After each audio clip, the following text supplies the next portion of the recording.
Welcome to the Local Domination Podcast, your ultimate guide to get local clients fast. Featuring interviews with local marketing and lead generation experts who will show you exactly how to attract local clients and dominate your market. And now, here's your host, Doran Aldana. All right, welcome everyone to another episode of the Local Domination Podcast, your ultimate guide to getting local clients fast. And I am your host, Doran Aldana, with another kick-ass episode for you. And today we are with the one, the only, Jeremy DeMarchant. And we're going to talk about a topic that I think is relevant and applicable for every local business that wants to dominate their space, and that's strategic networking done right in your local market. Strategic marketing through networking done right. And we've got Jeremy with us. He's an international speaker, #1 best-selling author, founder of Permission to Sell Consulting Group, and he's got a real acumen in the area of marketing. He's passionate about entrepreneurship like myself. He's been in the game in the sales arena for 2 decades. He's very results driven, and he's got a all-out white-hot passion for helping business owners kick ass in their respective markets and really hone their skills as sales professionals and as entrepreneurs. And so we're going to talk about a facet of entrepreneurship, a facet of marketing, a facet of selling that I think oftentimes is overlooked, neglected, kicked to the curb as old hat, outdated, a waste of time, and that's networking. Now, let's be real, there's a lot of ways to waste time networking, a lot of ways to just get sucked into the vortex, eat a bunch of powdered eggs on Wednesdays, meet a bunch of people, meet a bunch of acquaintances, and come up with nothing at the end of the day but a stack of business cards and no business. So today we're going to peel back the cranium of the one and only Jeremy DeMarchant, and unpack what it really takes to win with strategic networking. So thanks for hanging with us today, Jeremy. I'm glad to be here. Thanks a lot. Likewise. So why don't we start off with a little background on yourself for those who are unfamiliar with who you are, Jeremy. How'd you get into really becoming such an expert in sales in general and networking in particular? Take us back. Give us a little bit of your journey and how you got to where you are today. Sure. Well, I started off, I kind of fell in love with sales at age 14. I was working behind the counter at a local convenience store, and this scratch ticket came in that had the name of a local billiards hall on it. And I got really excited. And of course, I was too young to buy a scratch ticket at 14, wink, wink. But I could tell people how excited I was about it. So the first customer that came in, I said, hey, have you seen this? I think you should buy one. And they did. And then the next customer came in and I said, hey, have you seen this? And they bought 2. And it continued this cycle. And I realized that if I could portray my enthusiasm for something, I could influence somebody's buying decisions. And at that point, it just became this game. And by the end of the weekend, and this was just a part-time job when I was 14, by the end of the weekend, I had sold out of those lottery tickets. Wow. And I was hooked. Yeah. And so from there, I took a few different sales roles, some other stuff, and ultimately found myself in the insurance business. And I was doing like life insurance, disability, all that stuff. And I was about 22 years old at this time, and I didn't have a clue what I was doing, quite honestly. And I was asking people to trust me with their hundreds of thousands of dollars in their for mutual fund investments and things like this. And I struggled. And I knew that I just had to keep hustling because the job that I had left, I really, really disliked. And so I got out networking, and I went to Chamber of Commerce events and anything that I could find that allowed me to put on a fancy blazer and allowed me to connect with people. And although behind the scenes, I was struggling like crazy. At one point, I went 6 weeks without a paycheck, so I'll be transparent there. But nobody saw it. People saw this guy that was showing up at event after event after event, and was consistently being there. And so I started getting people asking me how they could get me to come work for them. And I eventually ended up going to work for Royal Bank of Canada, which is the largest bank in Canada right now.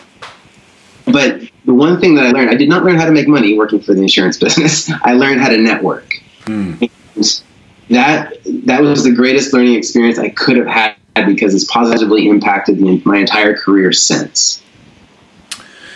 Very interesting. Well, it's kind of cool. I've got a Canuck on the line finally. It's been a long time coming. I don't think we've had a fellow Canuck on this interview series yet. So you're breaking the ice, baby. A fellow Canuck. You got to be knowing you get a Canuck on the line, it's going to be badass. So we're definitely jacked and stacked to unpack this topic of strategic networking from a Canadian perspective. Most people would think, Canadians are all lackadaisical. They're so polite. They're smoking too much pot. They can't possibly have anything useful or worthwhile when it comes to entrepreneurship or marketing. They're too busy smoking a big chong or drinking beer or playing hockey. But you are the rare exception, so I'm happy for that. So let's talk about networking, man. Let's look at the do's and do nots to start off with. I mean, let's start with the skepticism, because a lot of people, they're going to be thinking, they're going to be tempted to tune out. They're going to be like, yeah, I've tried networking before. I've done BNI before. I've inflicted myself with the Wednesday mornings at 7 a.m. glad handing and eating powdered eggs, and it didn't pan out. So, a lot of people are going to tune out the moment we start talking about networking. So why don't we start off with why bother threading the needle and cracking the code on networking? If there is indeed a right way to do it, a strategic way to do it, a smart way to do it, as opposed to the hard way to do it, which is how most people, I'm sure, operate. They do it the hard way, which is obviously very unfruitful, and that's why they say it doesn't work. If there is a smart way that can actually really unlock the vault of abundance and profit for them through this marketing method, this sales and marketing method, then what is the merit of networking? Why bother even paying attention to networking? Why bother even put it as a top priority? Why even build it into the marketing arsenal and make it a top priority? Tell me about that. Absolutely. So I'll share a quick story, because a few months ago I moved to Ottawa, and I had spent my entire life, 35 years, in the East Coast in Fredericton, New Brunswick. And, in 35 years, you build a pretty solid network. So it's easy for people to say, oh, you're good at networking, but everybody knows you. Mm-hmm. And so back in May, when I made the move to Ottawa, I thought, okay, the local part of my business is basically starting from scratch. And so I wanted to look at it as a challenge. How effectively can I network my way back to having at least a comparable level, or at least being on track to a comparable level to where I was back in Fredericton? And so that was the challenge that I took on. And the ultimate end of the story is, here I am 4 or 5 months in, and I have nearly as strong of a network now in Ottawa after only 5 months as I do after 35 years back in Fredericton. So it works. And the key piece here is not going out hunting for customers or clients. This is the mistake that everybody makes. They start qualifying and filtering out people. And it's like, okay, if they're not going to buy from me, why am I going to waste my time? And that's why networking fails, because we're always hunting. We're, if your listeners are is familiar with Grant Cardone, he always says, "Who's got my money?" And I hate that attitude, quite honestly, because you're always it's like you're always on the hunt, and you're not looking to build meaningful relationships. And so today I want to talk a little bit about how you can kind of change the perspective, and how building those relationships are the things that actually result in that business eventually. So it sounds like it's a much more long-term game. It's more of a cultivation where you're planting the seeds, you're watering, you're tilling, you're pruning, you're fertilizing, you're nurturing. And through that process, with a long-term approach, you're forging alliances that end up being very fruitful, and you reap an abundant harvest. But it's not like you're going to go out there, plant the seed, and then see the abundant harvest on day one. And so it's not go out and hunt type of strategy. It's more of a go out and cultivate type strategy. Is that the idea? Exactly. Yeah. Networking is about farming, right? It's not about hunting. And I think it's such a shift from what people normally think about. But if your listeners think about it, in their own life, if somebody comes up to them off the street and tries to pitch them something, and it's a significant investment, you're probably not going to make the decision on the spot to a total stranger. And when you show up to a networking event for the first time, you're a total stranger to people. So people need to see that you're showing up consistently, so they can build that like, no trust factor that we all hear about. but also they need to get to know you as a person. They need to evaluate you and kind of experience what it is to engage with you before they're going to invest, especially if what you're offering is a higher price point. So that piece has to be cultivated first before you go pitching. Because if you go in and you're just pitching yourself over and over and over again, I promise you, in a 12-month period, you're going to make a fraction of the sales trying to be the hunter as you would if you were the farmer. Now, in the farmer model, the sales are going to come at the end of the cycle, but you're going to have probably 10 times more. Absolutely. So what we're talking about here is having a long-term perspective where instead of just going for the quick fix, where you get that one deal, that one transaction, and being transaction-minded, we're really thinking about building for the future for years to come, where you have a center of influence dream team, strategic alliance dream team, where they're feeding you business every single week, every single month, and you're well diversified and you've got stability through the power of diversification, and you're working with phenomenal partners that you know, like, and trust and respect, and they know, like, and trust and respect you, and there's great synergy, and you're having fun, and you're kicking ass, taking names, chewing bubblegum, and you're all making a profit, and you're serving a lot of people. And obviously that doesn't happen overnight. So, obviously it's worth it if you can do it. The question is, how do you do it? Most people listening, they're like, yeah, I love the idea, Dorn. Love the idea, Jeremy, but I've tried that before, and I end up just taking a bunch of people out for coffee, or taking them out for lunch, or taking them out for dinner, and I make a bunch of friends, but I don't make any real partnerships. I get a lot of promises, but it doesn't actually come into fruition. So maybe why don't we start off with some of the blunders, some of the mistakes, some of the pitfalls that a lot of people fall into, aside from the short-sightedness of just wanting to hunt and kill and make a transaction and having that short-sighted instant gratification mindset. What are some other blunders and pitfalls and mistakes they should be steering clear of that have them put in the energy and effort but come up fruitless? Yeah, the traditional approach to networking truly is a version of marketing. And so in marketing, we're trying to get ourselves out there, to get people hearing our message, to learn who our ideal client is. And so when we go to these networking events, we have this horrible habit of trying to make sure that everyone we talk to hears about us. And I have a secret. They don't care. Right. Okay, the secret to making a powerful connection at any kind of event, and of course networking events, is to ask as many questions as you can about the other person. Here's the neat thing. If you've got like 3 or 5 minutes to connect with somebody, and if you're at a big, let's say a Chamber of Commerce event or something like that, you've got 3 or 5 minutes to connect with somebody. If you spend the entire time asking them about themselves, they will walk away from that interaction feeling like you are the most interesting person in the room. Now, what if they're as smart as you and they are a disciple of Jeremy DeMerchant, and they have the same intent? Who wins when both of you are intent to ask questions and not talk about yourself? I think the answer is everybody. Right?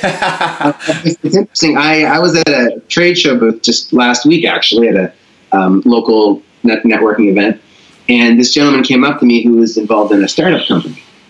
And normally I'll start the conversation by asking them about themselves, and it's a little different when I'm behind the booth, but he started asking me questions, and he got me all fired up. And I said, hold on, this is weird. Like, normally I'm asking the questions. And he says, well, I came with the intention to make sure I was asking all the questions because I know the other way doesn't work. And what happened was him saying, like, we have to connect. We need to talk more, because when he allowed me to organically get into a conversation about my business by answering his questions, it's kind of like giving permission, right? Give yourself permission to sell. It's a shameless plug that'll make sense later. Then you just allow this enthusiasm to light up. And by the end of it, I was so pumped up. I had no idea. I got myself caught in the trap anyway. I had no idea what his startup was, but I was so excited talking about all the ways that I knew I could help him that he just saw the true passion. So I couldn't fake it. He said, you know what? Let's go talk about it. Let's book a call. We'll jump on a strategy session. We'll go from there. So you're right. That is a win-win. So either way you win. If they have the enlightenment, the awareness, and the cognizance to be able to have the intention to ask questions about you, if you're in a networking scenario, then all the better, because you can now talk about the stuff that you're passionate about and that you're really on a mission to make a difference in the world about. And if they're not dialed into that station, then you can get them dialed in the station that you want them to be dialed into, which is talking about them, learning about them, finding out what's important to them and what they're up to and how long they've been into it and what inspired them to get into it and what's their motivation and all that good stuff. Either way, you win because you're cultivating that relationship. And really, it sounds to me like it's cultivating trust. And trust is really at the foundation of this whole thing. Is that right? It really is. You know, you want to make sure that somebody's sincere, right? Like Bob Berg was right when he said it's the know, like, and trust factor that you want to consider. Mm-hmm. And when it comes to networking events, there's people there that are so new in sales that even their introductions are scripted or their follow-up questions are scripted. And it's good that they want to, try to get into the world of sales and they're new, and that's good. But you want to do business with someone that's sincere, because the truth about business is that it's never smooth. There will always be hiccups. And so whatever kind of product or service you offer, what's even more important than it being a high-quality service or a high-quality product is the fact that the relationship is so strong that when things go sideways, there's enough trust that you can have a chance to make up for it.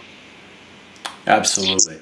So I guess that'd be another blunder or another pitfall, which would be often overlooked, and it's taking that tip about being sincere and flipping it the other way, where people don't have a sincere alliance or congruency with the law of reciprocity. They don't fully, sincerely, and authentically align with the principle of giver's gain. And they're out to get, they're not out to give. And they're out to talk about themselves and, move their business and their profit and their revenue forward, as opposed to really being a conduit of contribution, impact, service, and being other focused versus, themselves focused. So I imagine that would be another insidious mistake that's often hard to notice from the inside, because we often, that's in our blind spot. We usually don't see it.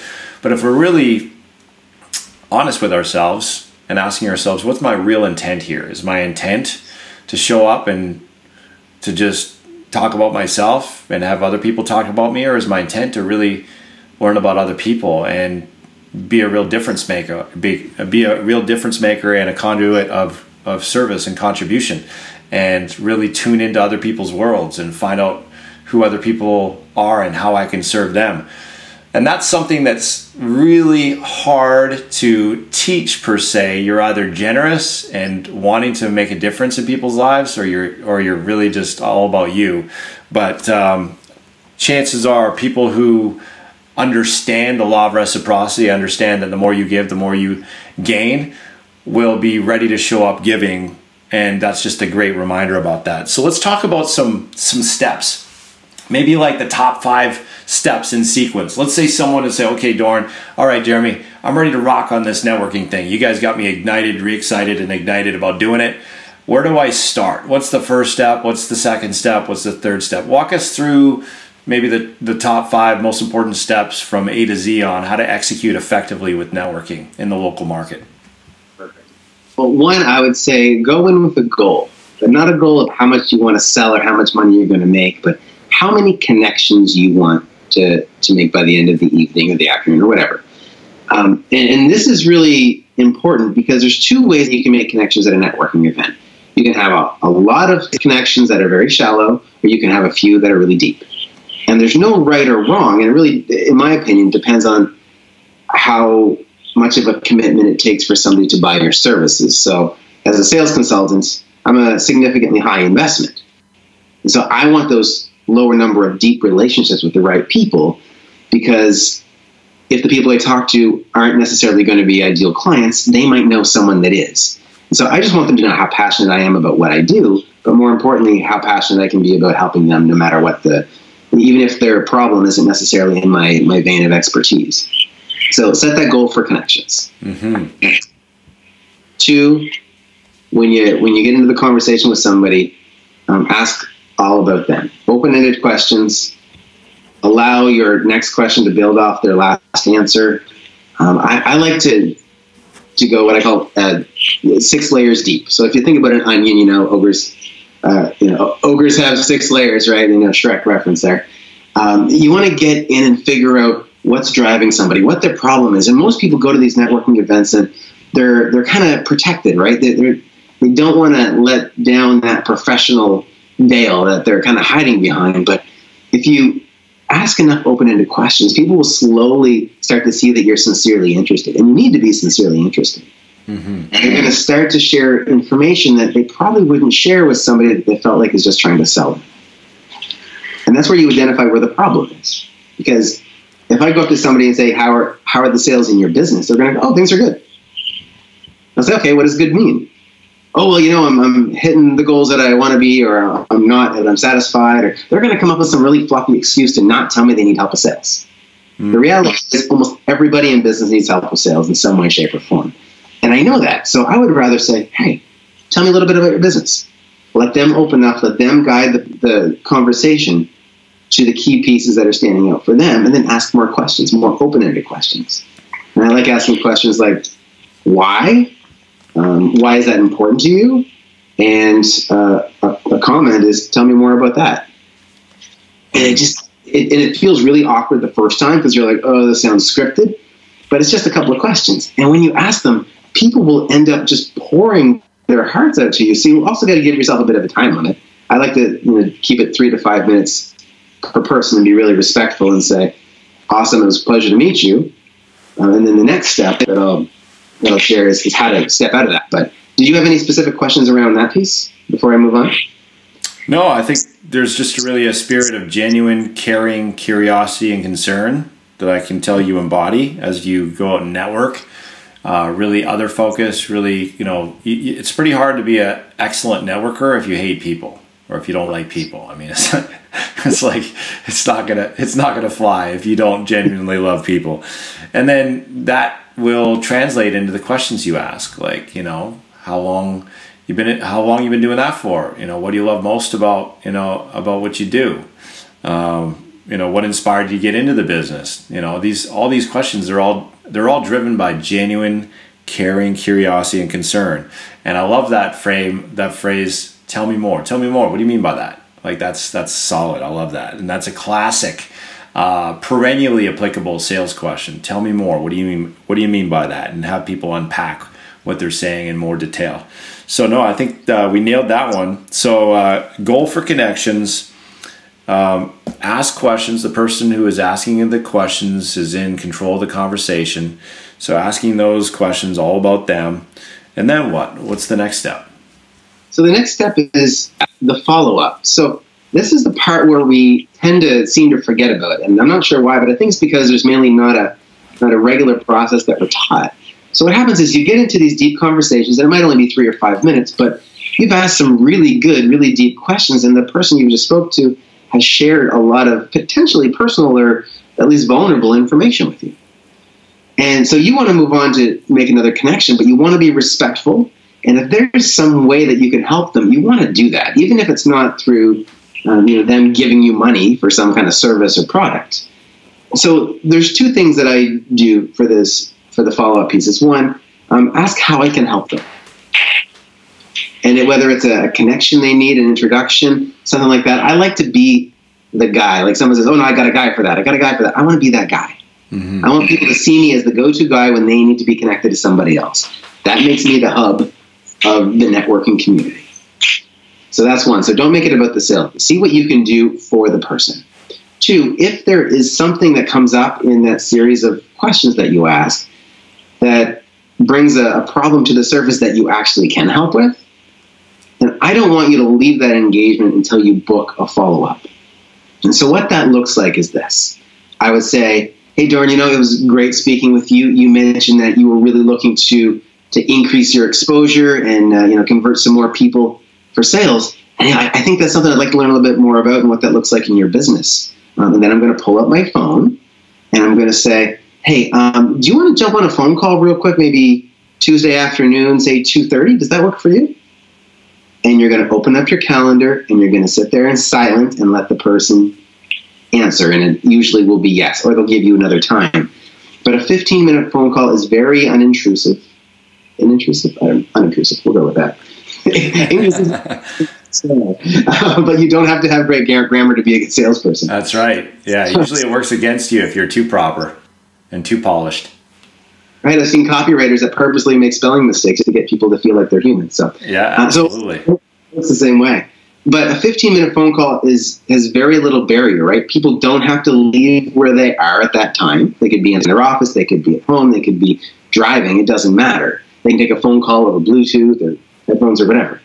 2, there's no high-tech barrier. So if, normally I would say let's jump on Zoom or some other video chat because I like the video piece, but we want to have zero barrier to entry. And if this person has never used the video chat software before, or they're maybe a little insecure about being on video, we want to just eliminate that. So I say, let's take a phone call. I will call them. I just want them to have the time in their calendar. So I'm going to put it in my calendar. I'm going to say, what's the best email to send this invite to? And I'm going to hit send. And then I'm going to get them to take up their phone just to make sure they accept it. Now, I'm going to make this. Am I doing any qualifying questions before I'm trying to book them on my calendar? Like, am I going to ask any kind of questions to discern whether or not they have need for my service, want for my service, if there's a gap that needs to be filled before I'm doing this? Or is it just more of an intuitive, like, hey, I like this person, looks like, they might need what I offer? How much qualifying is done first before this overture is done? You know what? Not a whole lot, to be honest. And the reason it is because we want to build connections, right? Mm-hmm. Now, ideally, they brought up something in that initial 2 or 3 or 5 minutes that you said, oh, if I learn a little bit more, I might be able to help them. And so what happens is this 15-minute phone call, which I often refer to as a coffee chat, except you're not stuck at, for us Canadian people, Tim Hortons, or you Americans in the audience, Starbucks or Dunkin's. You're not stuck there for 2.5 hours having somebody, quote unquote, pick your brain, right? If you jump on a phone for 15 minutes, then you can qualify and you're not committing piles and piles of your time. Because I can guarantee almost every listener has invested in what they thought was a really hot lead and spent an hour and a half to 2 hours, at least once in their career, with somebody that was a complete, just wasn't qualified and they had no business being across the table from them. And what's the intention of this coffee talk chat for 15 minutes when we get on the phone? Just 1 sec. I just had the kids come home from school, so 1 sec. I got to close my door.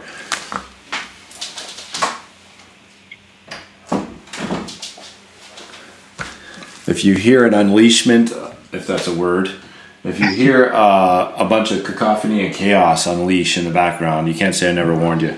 The kids just came back from school. This is all strategic, by the way, just to make sure this is a very polished and professional podcast. So you're welcome. I'm here to serve. Yeah,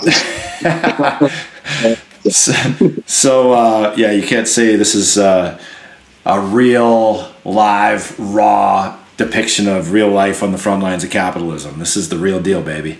So let's talk about this coffee talk for 15 minutes. So when we're on this call now, tell me about my intention on the call, what's my desired outcome for the call, and what's my tactical and strategic game plan going into this call. So your goal is to qualify. Okay. So that's what we're qualifying. Okay. That's right, yes. And so the key piece here is you're giving yourself permission to invest 15 minutes in learning more about somebody. Okay. And when you get in this conversation, you want to still ask some open-ended questions, and maybe I'll say, hey, Doran, when we spoke, you mentioned that you're looking to grow your listener base, or whatever it might be. Tell me a little bit more about that, and kind of bring them right back to that pain point that they had mentioned in that conversation. And so another tip that I'll throw in is on my business cards, on the back of them, it's just that there's a faded white logo, but then there's a thing in the corner that says notes. And it's matte. So I can write notes on the back of my card, and it works twofold. One, if somebody doesn't have a business card, I can say no problem, and on the back of my card and a pen and say give me your phone number and email and name. But two, I can write a note about the person I just met, so I remember what the heck it was that they said that piqued my interest. That's really key, because without that, then it's like, what did you do again? And then they're like, dude, you don't remember our conversation? Right? Right, yes. Exactly. That's not exactly the first impression you want to create. Exactly. And you got to keep that relationship going, and showing that you actually heard them is a step in that.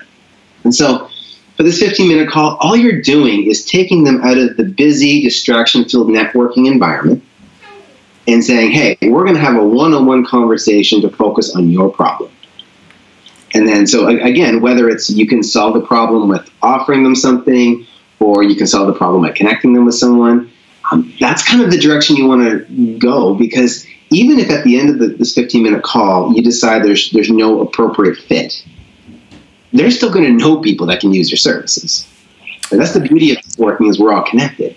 And so I use this 15-minute call as a qualifier, but also a distraction-free zone to be able to offer a more formalized next step. So, all those times that we've been in networking events and then we say, hey, let's grab coffee, and then we do play phone tag for a week and a half to schedule it, and next thing you know, it's 2 months out, we're finally sitting down, and we have no idea what's going on either side of the conversation.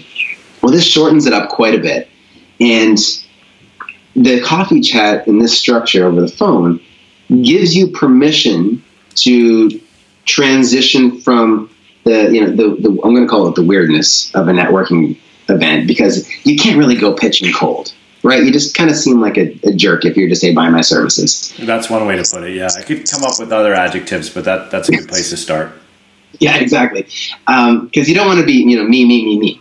So if you can take them out of that distraction-filled zone, give them a place where you can have a sincere conversation to see and get really clear on what their needs are, then from that you can say, you know what? I've got a product or service or whatever that I think could really help you with this. Why don't we set up, and in my case, I would say a strategy session, so we can dig it deep and I can help you create this blueprint that's going to help you achieve X, Y, Z. Or so it's like the segue between the networking event and a formal sales conversation. And the reason why that's important is because if you try to turn a semi-social chat into a sales conversation, you can throw somebody off if they're not expecting it. They're like, oh, I thought you just wanted to talk. Right. Yeah. And they're like, and then they put you in a box. This is a sleazy salesperson that's just trying to, pull something out of my wallet. Well, that's it, right? It's like, I'm not sure how many listeners are in network marketing, but the network marketing that doesn't work is when you say, hey, let's get together for coffee. And then you sit down and say, so I've got this great opportunity, right? That doesn't work. No. People don't like that. They feel blindsided and they feel a little bit violated. Mm-hmm. So if you take that middle ground, that coffee chat, to see if there actually is a fit, and then the next step is you're basically asking them their permission to be in a more formalized sales conversation after that, then it takes away a lot of the barriers. Because they're going, oh, this person's a professional. They've identified a problem that I have. I agree, I have that problem. Let's get into the situation where we can explore the idea of them helping me solve it. So let's say there is a fit now. Let's say there's synergy, there's a fit, they have a problem we can solve. What's the next step after the coffee chat? So you want to formalize that sales conversation. So the next step for realtors, for example, might be, you know what? Why don't you come by my office? We're going to go through, if it's a property they're looking for, we'll go through some of the listings. Or why don't I send you the listings right now, but let's schedule an appointment. So the key piece is, how do you keep that voice-to-voice or ideally face-to-face interaction going? Because what happens in any sales process where people drop off is there's just no next step that's laid out clearly. Right? So if you can always control the follow-up and always control the contact information, you will be the one in control of the entire sales process. Got it. Okay, so you're going to schedule a demo, or you're going to schedule a meeting, or you're going to schedule a follow-up call, but there's going to be another scheduled follow-up connection if there is indeed synergy and a possible fit, where it's a more kind of professional context around helping them solve their problem with your product or service. Absolutely. Okay, got it. And then what about beyond that? I mean, how do you keep that connection alive beyond that sales conversation? What's the long-term nurture, or is there a long-term nurture? Yeah, totally. So I like to filter people out based on who I'd actually like to go hang out with. I mean, there's some people I've done business with that, I might not go grab a beer with, but for the most part, most of the people that I work with, I would have a beer with. Mm-hmm. So I'm going to call it the beer thermometer. See, this is where the brilliance of being a Canadian comes in, right here. The beer thermometer. You will not get that anywhere else. This is called brilliance, people. Brilliance from north of the border, baby. Only from north of the border. That's how we roll. Call me out if I say too much, okay? That's brilliant. Hey, brilliant. But the long-term game, it's really about just keeping the connection going. So I don't have a set, call them every week and a half and make sure they still exist, right? It's as long as you keep showing up at these events, you're going to see them. Mm-hmm. And the next step is, who can you refer to them? Right. So if they're in business, it doesn't matter what they're doing. There's someone somewhere you can refer to them that's going to somehow create some level of enrichment in someone's life.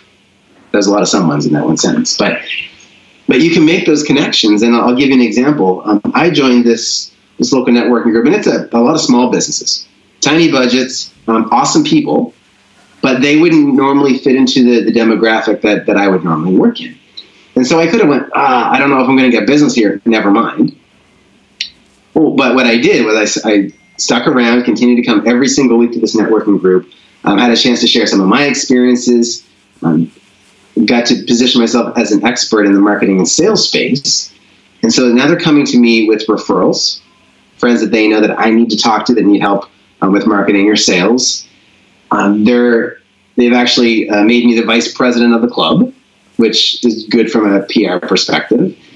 And the club itself recently got bought out, and they've added business coaching as an option for the members to upsell to or to purchase. And I'm one of the 2 business coaches for this entire organization. Fantastic. Would not have happened. Yeah, it would not have happened if I went, you know what? I don't think these wallets are deep enough. The pockets are deep enough, right? Like, and I'm not that guy anyway. But sometimes that's how we qualify. It's, hey, can they afford me? And if it's no, you walk away. But you can't do that to be an effective networker, especially where you got to think back to the farming analogy, not the hunting analogy. Mm-hmm. It reminds me of Jim Rohn, the late Jim Rohn's quote. He said, you can have more because you can become more. And it also links very well with Zig Ziglar's quote where he said, you can have anything you want in your life if you'll just simply help enough other people get what they want in their life. And so it's really about showing up to serve, showing up in a way where you have a pleasing personality, where people want to be around you, where you're an energy giver instead of an energy taker, where people feel uplifted, inspired, motivated. They get value from your presence in your energy orbit.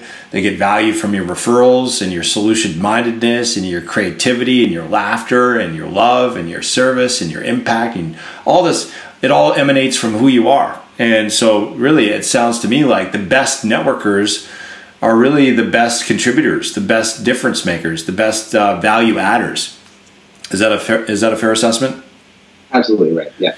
Cool, man. Well, I love this conversation. It's certainly given me a heightened appreciation for the value of networking and the value of having a long-term approach and really bringing my best to each and every networking event with a heart to serve, and just trusting that when you plant good seed and you nurture that good seed, that it will indeed take root and bear fruit. So thank you for the great insight. Love what we've shared so far. I know there's going to be lots of people listening who are going to be thinking, dude, this is so freaking good, I want more. Because I know we're just scratching the surface of the surface here. How can people reach out to you and get more of what you got? What's the best way for them to connect with you? Sure, I have 3 suggestions. 1, my website is permissiontosell.com. Okay. 2, my free Facebook group is permissiontosell.group. And then 3, if you want to download my Sales Conversations cheat sheet, where I go through all the stages when I start with building that connection, asking the why questions and the why is that important to you, and I expand on that, you can go to permissiontosell.com/5CS. So the letter C as in cat and S as in Sam or snake, or whatever analogy you want there. /5CS. 5 Yes, yeah. It's called the 5 C's of Successful Sales Conversations. Oh, okay, got it. Sweet, man. Well, you guys definitely want to hop on that and grab that. That sounds like a brilliant tool. You don't have to reinvent the wheel. Just go straight to what works with that plug-and-play list of great questions to ask to cultivate relationships and give people a great first impression. So thank you, Jeremy. This has been a very dendrite-firing and thought-provoking conversation and full of knowledge bombs. So thank you very much for your time and for giving us this opportunity to learn more about strategic networking done right. Really appreciate you for this. I appreciate your time. Appreciate being here. Thank you very much. Thank you. So that's all for now, my friends. Thanks for joining us for another episode of the Local Domination Podcast, your ultimate guide to getting local clients fast. So if tips galore that help you soar is what you adore, know this, we got more in store. Remember, nothing happens without implementation. So in the meantime, in between time, go forth, engage. It's time for Operation Domination.